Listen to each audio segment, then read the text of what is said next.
So first up, we're going to get the base ready for the pizza, the sourdough base, and I've got 330 grams of water going into the bowl along with 15 grams of sea salt. And then I'm just going to give that a good mix to make sure all of the sea salt is well dissolved in the water. That's followed up by 170 grams of our starter, which has been well fed the night before. We want to make sure this is nice and active. Next, we're going to dissolve that starter as much as possible in the water. It's going to make it easier when we come to add the flour, and that's what we'll be adding next. And I've got 500 grams of all-purpose 13.2% protein flour going into the mix. Now, using your hand, just bring all of those ingredients together. The idea here isn't to get a really smooth dough, just to incorporate everything together, and then we're going to leave it sat out on the side covered for about an hour, hour and a half, just so that flour can be hydrated by the water. And here's the shaggy mess after it's been sitting on the counter for about an hour. Now we just want to turn that out and we're going to form it into a rough ball. There's no need to knead the dough at this stage. Time is going to take care of that gluten development for us, so we can save our muscles and just work this into a nice manageable ball. Pop it back into the bowl, cover it with a plastic bag, and I'm going to leave this in the fridge overnight and continue with the pizza the next day. And here we are, 24 hours later. This recipe makes a kilo of dough. Those trays hold about 500 grams each, so you've got enough for 2 pizzas if you follow this recipe. Roughly divide it into 2 and then get some olive oil in the tray. Now it's a non-stick tray, but this olive oil is going to help that dough move and give it a nice crispy base.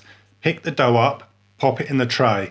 Now we've got a good gluten network, so we can't push it out in one go. Pull it into a rough rectangle and then cover it and just leave it out on the side for the next 10 or 15 minutes for the dough to relax. Then you can get some olive oil on your hands, starting at the center, push it out towards the edges, and finally give it a good pinch in the corner and around the edges. This will now prove for 2 hours at room temperature or 24 hours in the fridge. Now while that's finishing its final proof, we can get on and make the sauce. Now this sauce isn't a raw tomato sauce, it's cooked. So I've taken a tin of very good quality plum tomatoes, given them a quick blitz up, so they've still got some kind of rough texture. Pop them in the pan, and to that I've added some chili flakes, some black pepper and some salt.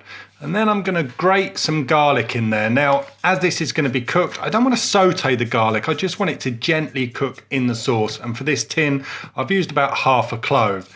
In with some oregano, and then we're going to get that onto the heat and cook it out. And we want to end up with a texture that's not too watery. So that is just about perfect. And now we can get our fresh basil into the sauce as it cools. We don't want to cook the basil. Into a container, and we can leave it till we're ready to top our pizza. And this is going to be kick-ass. This is going to be jerk chicken and pineapple. So I'm quickly going to make a marinade for the jerk chicken, which is onions, garlic, ginger and red habaneros. I'm going to give that a really good blitz up in the food processor. And to that I'm adding some ground allspice and some white sugar. And then in a container, we're going to layer up the chicken and the jerk marinade. Just be careful of your hands because this is pretty spicy. This will keep for anything up to 24 hours in the fridge. And then into a ripping hot cast iron pan. We want to get those char marks on there because that flavour is going to work really, really well with the pineapple. So don't be shy and make sure you get some good colour on that chicken. And this is my favourite time. It's time to build that pizza. That dough has been resting in the tray now for a couple of hours on the side, and it's risen nicely. It's almost focaccia-like. And I'm going to sprinkle the top of that with some oregano and follow that up with some sea salt and some black pepper. And now it's time for the cheese. The base and the tin working together means we can get a lot of cheese on this pizza, and an important characteristic of the Detroit pizza is that crispy layer you get around the edge. So I'm using a 50-50 mix of low moisture mozzarella and a simple white cheddar, and I'm making sure that I stack it up well against the edge of the tin. As the pizza cooks, the cheese is going to melt and all of that fat is going to drip down the angle on the tin, and it's going to create a lovely golden crust on the side, and the cheese that's laying against the edge of the tin is going to go golden and crispy too. Now you don't need me to tell you this, but don't be shy with the cheese. And then on to the tomato sauce. Now this is kind of an upside down pizza, and the sauce can go on before the bake or after the bake. I like to put it on before, and I like to dot it on there in big lumps so that as the pizza cooks, the sauce melts down through the cheese and you just get these lovely explosive pockets of a spicy, rich tomato sauce.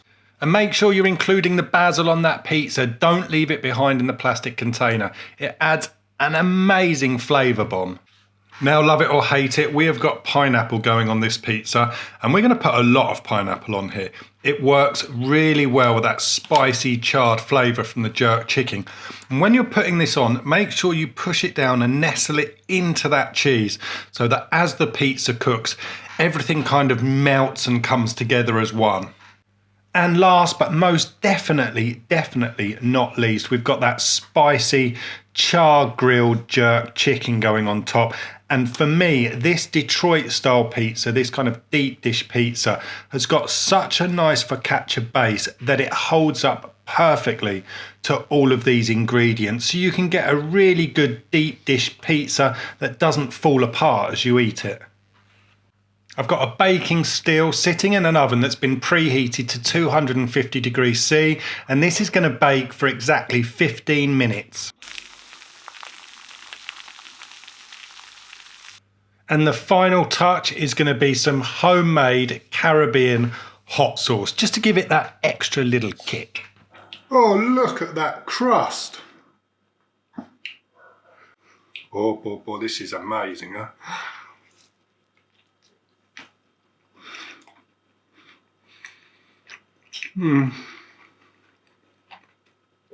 That's a cheese fest. It's got a really crispy base, but because it's quite deep, there's a nice soft texture above it as well.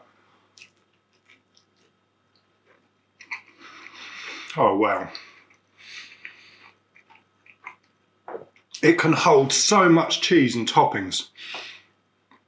Neapolitan used to be my favourite. This is the daddy of pizzas for sure. You know, Napoli might be the birthplace of pizza, but Detroit is pizza heaven. Thank you very much for watching. If you enjoyed the video, just give it a thumbs up and subscribe. And right now, I'm going to finish this. Ciao.